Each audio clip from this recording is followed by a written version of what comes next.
We never open the door when there's only one knock. Please, just let me in, it's getting cold. The voice was familiar, only older than I remembered. Very close to detail.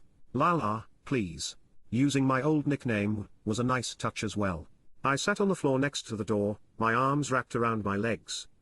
Of course this had to happen the 1 week my parents left me alone. They hadn't gone on vacation for years, I practically begged them to get away for a while. For their own good? If I called them, they'd come right back, but I don't think that would have helped me anyway.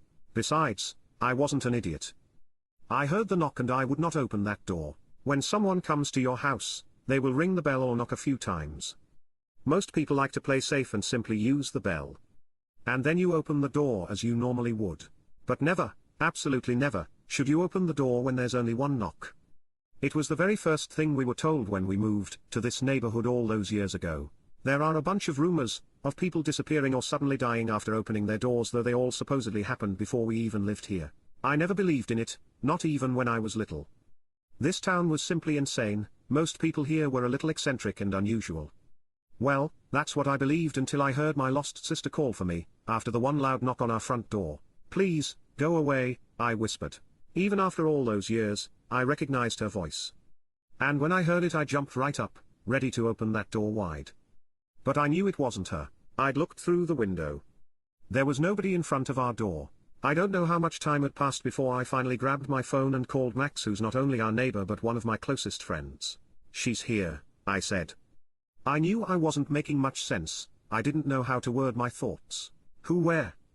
He answered. Ruby. Silence. Wah. Max started speaking but stopped. She knocked. That was enough information for him.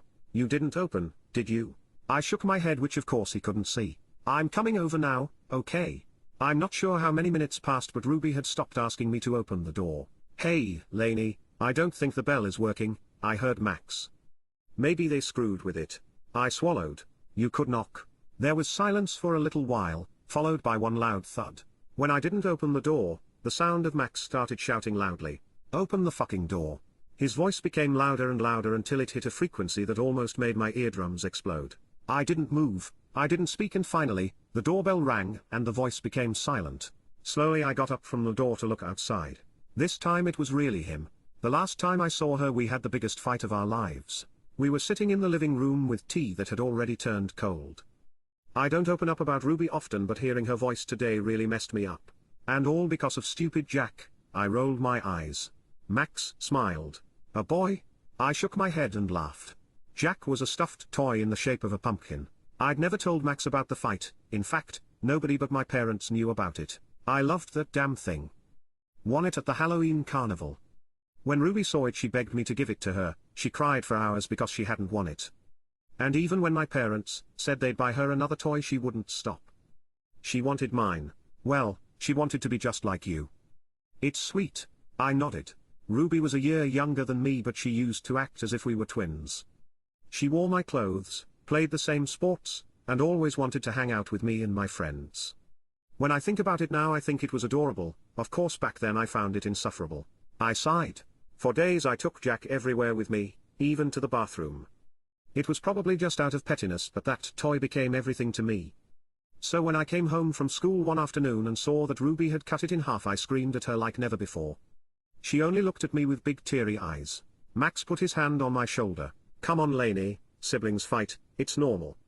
I saw you with her though and you were a damn good big sister. I nodded.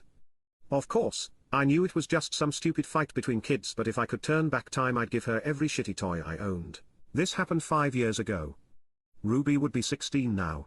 My parents have tried everything for years to find her. I believe the only reason we still live here is that they never entirely gave up the hope that she'd come back home one day. Maybe now she was. Just in a different way. Do you think I'm losing my mind, Max? He raised an eyebrow. I think you lost that a whole while ago, he joked. No, I'm serious. I mean, it's not possible that I actually heard her earlier. He shrugged. I mean, you did hear a knock. I don't think it was actually her though. Max and I used to make fun of the superstition. When we were younger, before Ruby disappeared, we once played Ding Dong Ditch. After a few houses, Max decided to knock once at the door of our neighbor Mrs. Telsky. Someone saw us though and Max got the biggest lecture of his life from his grandpa. Like it was a really big deal. My parents weren't happy either, but Max was grounded for 2 months, during which his grandpa told him all sorts of horror stories from this town. I don't think it was her either. But I do think it was mimicking her, or trying to, I said. For what it's worth, I think it was smart that you didn't open the door.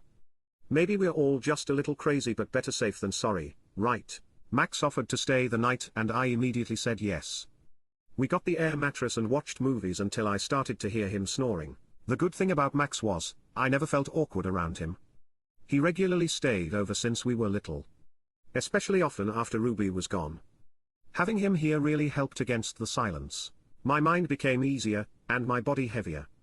Real thoughts started to mix with dreams. I was beginning to fall asleep.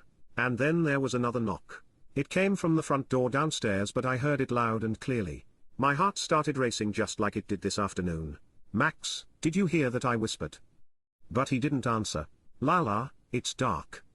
Please come and get me, Ruby's new voice cried from outside. Max, please tell me you hear this. I looked over at him, but he didn't move. Finally, I collected the courage to get up and turn on the lights. Max. The eyes of my friend were wide open, but he didn't speak. He didn't move. I ran over to him and tried to shake him, but his whole body was stiff. Only his eyes moved. Let me in. The voice from downstairs screamed. I didn't know what to do anymore. Max was clearly awake, but it seemed as if something was holding him back. Almost like he was having sleep paralysis, but with his eyes open. They're pulling me away, Lala, please help me. I don't know what happened then, but I immediately jumped up and ran downstairs. Some kind of instinct kicked in. Maybe it was her. Maybe I could pull her back inside. But if this was really Ruby, was she also the one doing this to Max? My hands touched the cold door handle, moving almost as if I was in a trance. I have Jack. They fixed him, Lala. We don't need to fight anymore. Those words pierced through my body and woke something up inside of me. I stepped away from the door and walked back upstairs, passing my room where Max was still lying still. But I didn't stop. I walked to the next room. Ruby's old bedroom. Everything there looked just the way it did when she was still here. My parents could never change it. Everything was still the same. And Jack was still placed on her bed where I put it 5 years ago after I'd sewn it back together. They almost got me.